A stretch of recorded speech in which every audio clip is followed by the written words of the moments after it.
So the first thing that I learned was that uploading completely killed my momentum, which is really weird because you'd think that once I'd done one, I'd want to do more, and yeah, that's absolutely true, but it seemed to kind of scratch this little itch of mine to actually, I'd not done some filming for absolutely ages. As soon as I was done, I was like, okay, great, job's done, make a cup of tea. And that didn't go away for days after I'd uploaded. But the job isn't actually ever done. You have to keep creating, and you have to keep working at it and not worrying too much about what you're doing, and sometimes how good it is. So what got me back? We went out for the weekend. We went down to the local arboretum and just recharged a bit in the fresh air. And you know what? Autumn at the moment is just absolutely stunning.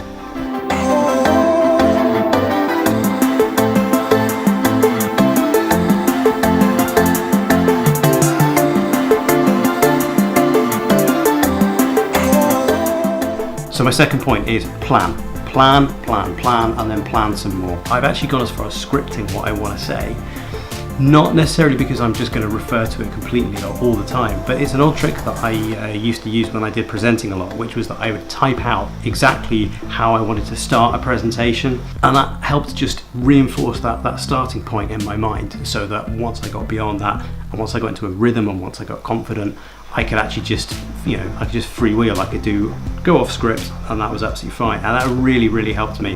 Yeah, so that's really sped up the edit. And the reason for that is that I can just pop all of those clips in the timeline in the order that I filmed them, and I've got the spine of the video there ready. And also it kind of helps to create ideas for little extra segments or B-roll or stuff like that that I can actually use to tell that story a little bit better, in a way that you only have those ideas when you're actually filming, Yeah, so it's hard juggling two cameras. That's the other thing that I've learned. I had 2 video gigs this week for my full-time job. I got to film a bunch of people going around on mobility scooters. That was awesome. I got to go down to the local gritting depot and film all the people who do the gritting, getting ready for winter. That was actually more fun than it sounds. And I'm lugging around the DSLR, lugging around one of these. I still haven't really got the hang of this thing yet, I think. I need to practice on this one more. Tripod for the camera. I'm using my phone with the Osmo for anything above 24 frames a second. I do all my 60 frames per second, all my 120 frames per second stuff with Filmic Pro on the iPhone 8. So yeah, that's a lot of stuff, and I'm lugging it, and even with somebody else there as well, just joining me. I can't keep just giving them all the stuff to carry around. So yeah, so I'm actually thinking about mounting the phone on the top of the camera, or to the side of the camera, or in some way. I'm just jury-rigging something so that actually I've got everything in one place. I can film in one place, and I can just switch between the two things without having to swap and pull things out of one pocket. Because actually, the thing with the Osmo that I found, and I just haven't got the hang of this yet, but actually this does really nice smooth shots at 24 and 60 frames per second as well, but actually when you're doing 120, actually you're only getting a couple of seconds of film that you can then expand out in the timeline, and it sort of stabilizes itself at that level. Maybe I'm doing something wrong, but yeah, so I don't know. So I'm going to practice more with this for the next vlog. Okay, so the last point, I think, and actually this is probably the most important one, I think, is that I really learned that actually you need to make people feel at ease in front of the camera. I'm starting to feel more comfortable, I think, actually. Hopefully that shows.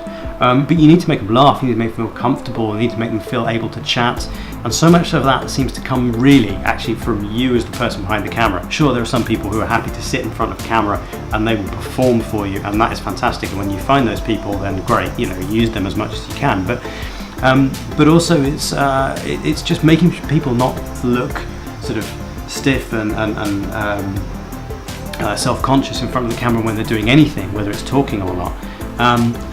Because that human interaction is the most important thing in a video. It's what we're geared to see. We're geared to see people's stories. We're geared to see people move around. The dynamism of people moving in different shots creates different movement, different emotion, and that's the most interesting stuff that you can do.